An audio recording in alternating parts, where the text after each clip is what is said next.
Xatirələr qədər uzaqsan mənə, yanına gəlməyə yolun eylərəm. Yarpağı saralıb çiçeği solan,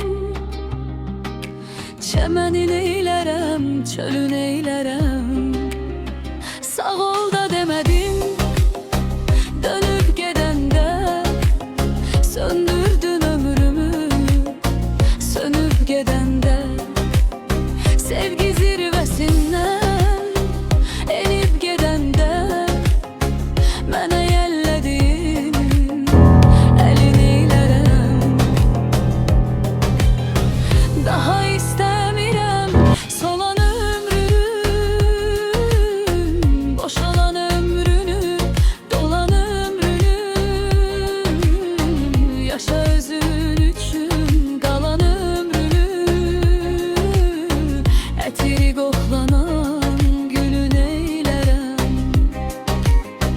Mən indi çağlayan, coşan dənizəm, özünə sığmayan, qaçan dənizəm.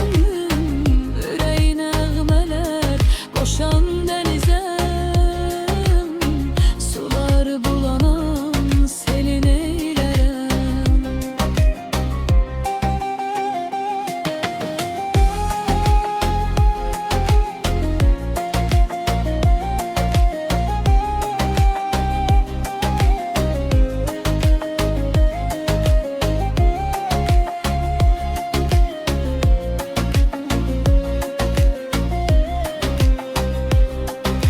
Xatirələr qədər uzaqsan mənə,